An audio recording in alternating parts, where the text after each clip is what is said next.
Hello guys, आप सभी का स्वागत है मेरे चैनल में। अगर वीडियो पसंद आए तो प्लीज़ लाइक कर दीजिएगा और एक कमेंट भी, ताकि मैं जान सकूं कि आपको वीडियो पसंद भी आया या फिर नहीं। तो मिस्टर सेन और फू की बॉडी अलग हो चुकी हैं और कमरे के अंदर दोनों ही कंफ्यूज होके कहते हैं। मिस्टर सेन पूछते हैं, आखिरकार तुमने क्या कहा? और फू कहती है, एक सुपरनोवा एक्सप्लोजन सयान। तो जेन के फोन में वीडियो दिखाते हुए कहता है, यह सही है। जब मैं यह जानने गया कि क्या हो रहा है तो संयोग से मैंने समाचार में यह देखा। वर्तमान परिस्थितियों के कारण यह एक मात्र तर्कीकरण स्पष्टीकरण है।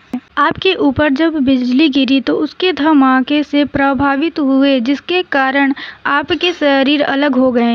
ये सुन के फू मिस्टर सेन से अपना हाथ छुड़ाते हुए कहती है, खैर ये अच्छी बात है ना डैड? फिर वो जेनहाओ की ओर देखते कहती है डैड, वह कितनी समय से बेहोश है? तो मिस्टर सेन कहते हैं, अभी केवल एक दिन और एक रात ही बीता है। फू जेनहाओ के नाक पर अपना हाथ ले जाते हुए कहती है, तो आप रात और दिन से जेनहाओ की देखभाल कर रहे हैं? और मिस्टर सेन जेन के की ओर देखते हुए और फू का हाथ पकड़ते हुए कहते हैं, आखिरकार तुमसे ये किसने कहा? और जेन के कहता है, मैं नहीं, मुझे तो अभी कुछ कहने का मौका ही नहीं मिला।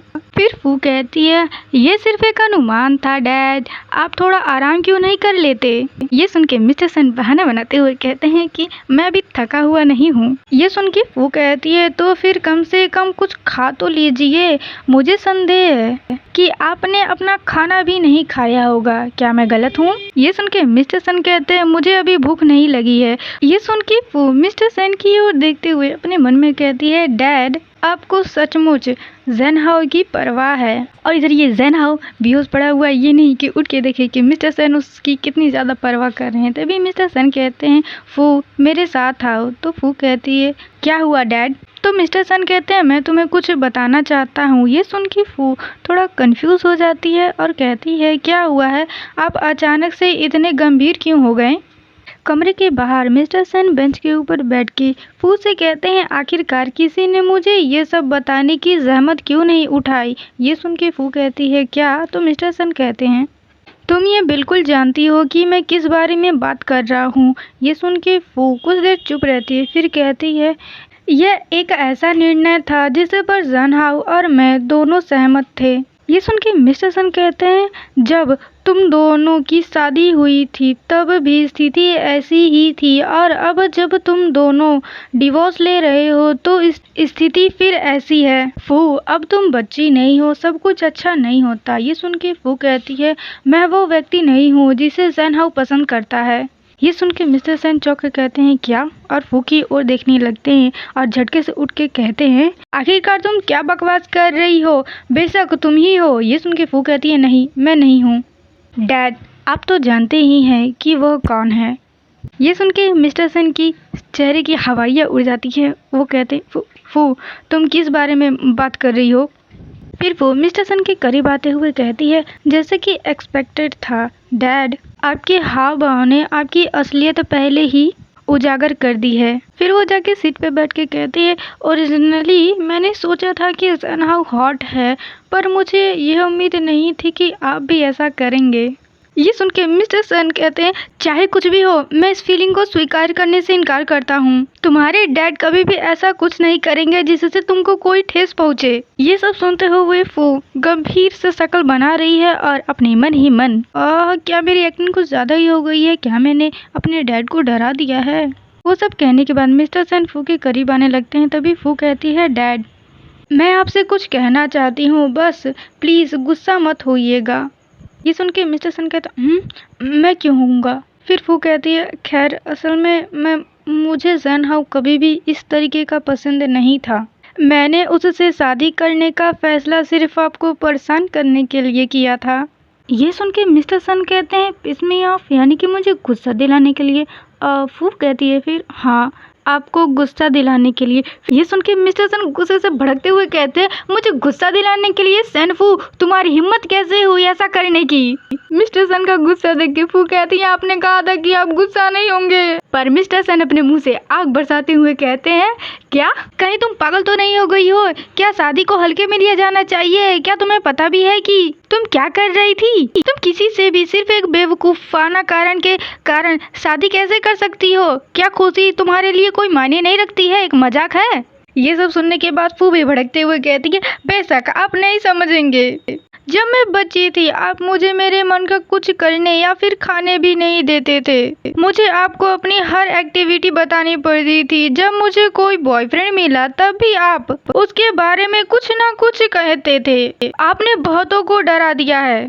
ये सब आरोप सुनने के बाद मिस्टर सन खुद को डिफेंड करते हुए कहते हैं, तुम बाहर का कुछ भी नहीं खा सकती हो। मुझे चिंता है कि तुम अनहेल्दी फूड खाओगी। मैं तुम्हें सब कुछ रिपोर्ट करने के लिए कहता हूँ क्योंकि मुझे चिंता है कि तुम किसी खतरनाक चीज का सामना करोगी।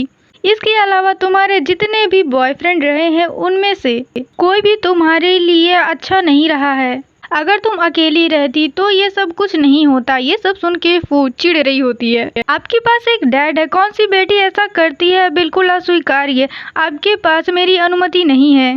इस तरीके की बहुत सारी बातें जो डैड अपनी बेटियों को लेक्चर देते हैं ना, वो सारी बातें। ये सब सुनने के बाद फू कहती है, यदि वह होते तो ऐसा कभी नहीं करते। वह कभी भी मेरी इस तरह से परवाह नहीं करेंगे। ये कहते हुए फू तभी चौंक जाती है कि उसने अभी जस्ट क्या कहा। फिर बात को संभालते हुए कहती है, नहीं नहीं, मेरा ये कहने का मतलब नहीं था। मैं बस इतना कह रही थी कि वह ज़ेनहाउ है। हाँ, ज़ेनहाउ ने कभी भी मेरी इस तरीके की परवाह नहीं की है। पर मिस्टर सेन तो पूरी तरीके से चुप होते हैं और वह फू जियाओ के बारे में सोचते हुए कहते हैं, तुमने मुझसे ये सब पहले क्यों नहीं कहा? ये सुनने के बाद फू नर्वस होते हुए कहती है, मैं आपको कंपेयर नहीं कर रही हूँ। तभी मिस्टर सन कहते हैं, फू इतने सालों में मैं तुम्हें वैसे ही पाल रहा हूँ जैसा मैं सोचता हूँ कि एक अच्छे डैड को करना चाहिए, लेकिन मैं तुम्हारी फीलिंग्स पर विचार करने में विफल रहा हूँ। मैं अपने आप को बदल दूंगा और वैसा डैड बनूंगा जैसा आपने सोचा है। तो क्या आप प्लीज अपने डैड को माफ कर देंगी? ये सुनने के बाद फू मिस्टर सन की ओर अपना कदम बढ़ाती है, डैड कहके, और मिस्टर सन के गले लग के रोते हुए कहती है, डैड मुझे बहुत दुख है। मुझे पता है कि मैं गलत थी। मैं शादी करने के बारे में बहुत स्वार्थी थी। मैं वादा करती हूँ कि मैं आपको इस तरह कभी भी नाराज नहीं करूँगी, लेकिन आप मेरे डैड हैं, कोई और नहीं। मैं नहीं चाहती कि आप अपने आप को बदल लें। आप जैसे हैं वैसे ही अच्छे हैं। जिस तरह से आप मेरा ख्याल रखते हैं वह मुझे पसंद है। यदि आप मेरी परवाह नहीं करते हैं तो मैं सबसे घटिया आदमी के साथ बाहर घूमने जाऊंगी और सबसे ज्यादा बेकार स्नैक्स खाऊंगी। फू की ऐसी बातें सुन के मिस्टर सन फू के सर को सहलाते हुए कहते हैं, तब तो तुम मुझे सचमुच नाराज कर दोगी। ये सुन के फू और भी ज्यादा जोर से रोते हुए कहती है, डैडी मुझे आपकी बहुत याद आई। ये सुन के मिस्टर सन भी कहते हैं, हाँ मैंने भी तुम्हें बहुत याद किया। फिर बाप बेटी दोनों एक दूसरे को गले लगा के जोर जोर से रोने लगते हैं। फिर वो कहते हैं, डैडी जब आप बूढ़े हो जाओगे तो मैं निश्चित रूप से आपका सारा कर्ज चुका दूंगी। मैं वादा करती हूँ कि मैं आपको रिटायरमेंट होम में नहीं छोड़ूंगी। ये सुन के मिस्टर सर कहते हैं, फू मेरी अच्छी बेटी है, मैं अगले जन्म में भी तुम्हारा ही डैड बनना चाहूंगा। ये सुन के फू कहती है, डैडी क्या ये उल्टा नहीं हो सकता? तो मिस्टर सन कहते हैं, तुम इस पूरे ब्रह्मांड में अपने डैड के सबसे महत्वपूर्ण व्यक्ति हो। जब तुम सुरक्षित हो तो मैं तुमसे कुछ और नहीं मांग सकता। जहाँ तक दूसरों की बात है तो आप भी सुरक्षित रहें। दूसरे यानी कि ज़ेनहाउ। ये सारा मूवमेंट एक नर्स देख के रोते हुए कहती है, बाप और बेटी में कितनी ज्यादा इमोशनल एंड टचिंग मूवमेंट है। और इधर बाप बेटी एक दूसरे को गले लगा के रो ही रही होती हैं। तभी नर्स कहती है, लेकिन क्या मैं थोड़ी देर के लिए बीच में बोल सकती हूँ? तभी मिस्टर सेन अपना हाथ रोकने का साइन करते हुए कहती है, प्लीज बाप और बेटी के बीच इस पुनर्मिलन में खलल ना डालें, थैंक यू।